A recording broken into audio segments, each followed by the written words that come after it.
Hello, BookTube. So continues my few days off, and I got a few things in the post. I just realized it seems that the Times Literary Supplement is a bit late getting to North America. Steve yesterday showed last week's. This is the newest one today that came today. It's interesting for a number of things. The first of all, the NB column at the back on the back page will be the last one, and the writer outs himself at the end. We finally know who JC is. Also in here, which is I'm sure it's going to be interesting to many. I'm definitely going to read it. It's an unpublished short story by Edith Wharton called "The Children's Hour." There's that's sort of the biggest. Those are the two highlights for me throughout this. I'm not sure what they're gonna replace or they will replace. So the back page with the NB column, but I sort of foresee a collection of the best NB columns. There's a book called Booksellers. It's a bookseller's tale by Martin Latham. It's coming out by Particular Books, 368 pages. It's Martin Latham, for the past 30 years, has run the large Waterstones bookshop in Canterbury. So it's a very short. It's a very short review. It's in brief, but I'll take a look at that a bit later. But yeah, I think it's for me, the Edith Wharton story and the announcement of NB. There's a couple other things that looked interesting when I first looked through, and I'm just trying to find them now. They just don't want to move.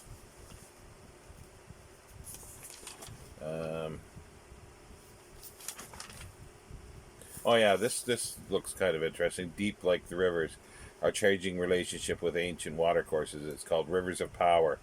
How a natural force raised kingdoms, destroyed civilizations, and shapes of our world. Island Lane, 356 pages by Lawrence C. Smith. That could be interesting. And something else that could be, I remember reading a few books many years ago on mountain climbing, but this is called Cities, Mountains, and Being Modern in Findusy, England, and Germany. The article is called "Social Climbers: How Mountaineering Became a Leisure Activity." So that could be interesting. And then this one as well. It's called "Learning Arabic in Renaissance Europe, 1505 to 1624" by Robert Jones. Brill. So it's very expensive. €145, 320 pages. But it'll be an interesting article to read, I'm sure. I don't read it cover to cover like some. Steve Donahue, I think, devours every article. I used to. About 6 or 8 years ago, well, more than that, probably about 8, 9, 10 years ago, I used to read it from cover to cover, but then I sort of laxed doing that, and I felt bad about it, and then I gave up my subscription because I didn't have time to read it all, and then I realized, why do I need to read every single one? About half of them don't have a huge interest in me, to me, and I'm not a bookseller anymore, and I don't need to know what's coming out for everything. So I just read the ones that are of interest, and I always read the NBJC column. Now I got some posts. This time I won't be showing my address. I've been admonished a few times for doing that last time. See if I can get this open without destroying the book. I know I'm waiting for a few things. I think mostly it's coming down to more South Africa sort of Zulu type books.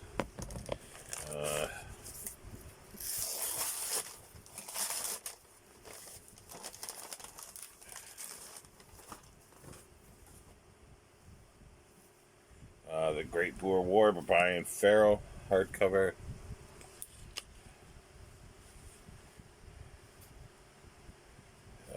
It is Alan Lane, published. First published in 1977, originally published in the States by Harper Row in 76. So this is the British edition. I have not read this one. Actually, I was prompted. I knew about it, but I was prompted to get it by another booktuber that had shown the Pen and Sword reprint of it. So I was. So I thought, well, yeah, I might look into it, and so I got a hardcover for less than the cost I could get the paperback. It's a bit chipped around the edges, but that's not too bad. Okay, let's take a look at this one again. There we go. Address is gone.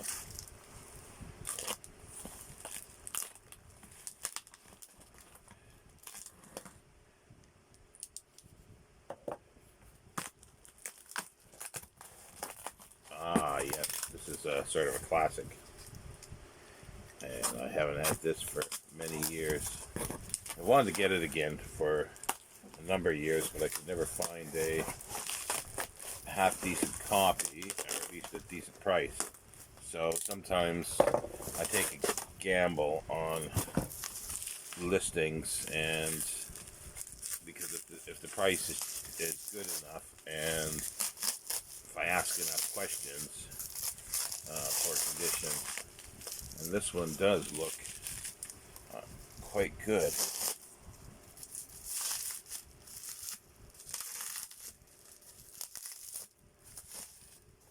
It is The Washing of the Spears, The Rise and Fall of the Zulu Nation by Donald R. Morris. And that's in quite nice shape. It's Jonathan Cape by the... Look at it there, it's not price clipped. History and the rise of the Zulu Nation under Shaka and its fall in the Zulu War of 1879. Introduction by Chief Mangagusho Buthelezi. I know I butchered him probably. Originally published in 1965. This is was reprinted 3 times. This is a reissue in 1989. So, by, I'm sure it said, yeah, it's Jonathan Cape. So I'm quite pleased to get this. It's a long time since I read that, so that'll be a nice addition. I've been looking for a copy of it, and yeah, it would have been nice to have an original copy, not the reissue, but it's reissued by a proper publisher, so I am more than pleased with that. So I've got The Washing of the Spears by Donald R. Morris. I've got The Great Boer War by Brian Farrell. This was written before the Thomas Packham.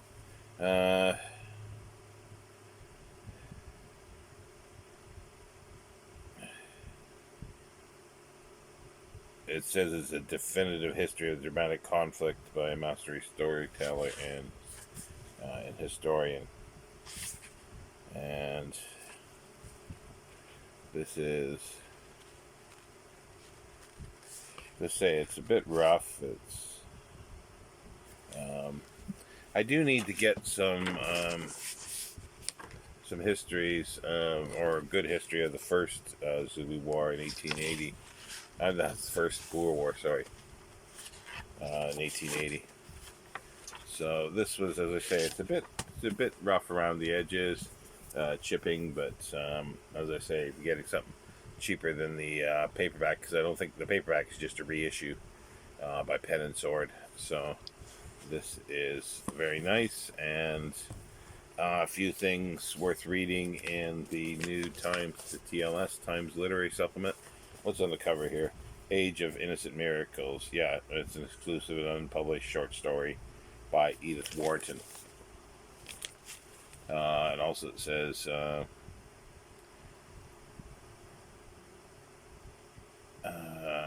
the Learning Arabic one in the Renaissance.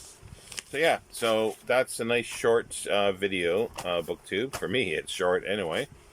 And I'm continuing to read a few things. I'm getting prepared for a couple of videos for Sunday, reading the second chapter of Arnold's Ventures in Book Collecting by, what's his full name? William Harris Arnold, published in 1923. And there he is there with his mustachios. And there's an introduction by Thomas J. Wise, which I'll have a sort of very brief video on on Sunday as well, just about just a general discussion about Thomas James Wise. But anyway, I will leave it there, BookTube. This is Thursday. I don't think I'll be back today with another video.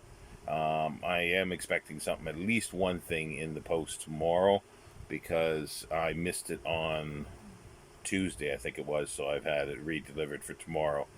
And I think there's maybe one or two other things that I'm expecting. But we'll leave it there, BookTube, and have a good reading day, and hope you're all doing well. And again, I'm missing comments. Occasionally, comment is popping up. I see it, but it's not with the...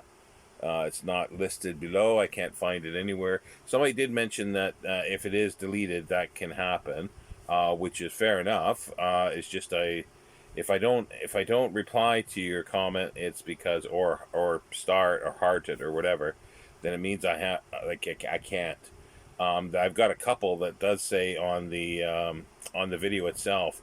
I can count the number of comments, like say 4. But it says there's 5 comments. I don't know where the 5th one is. It's not in my analytics section. It's disappeared into the black hole of YouTube. So I do apologize if that happens. But if I haven't, and it is something that you're asking me a question, feel free to pop it on somewhere else. Or on again, and hopefully eventually I will see it. Take care, BookTube. Bye.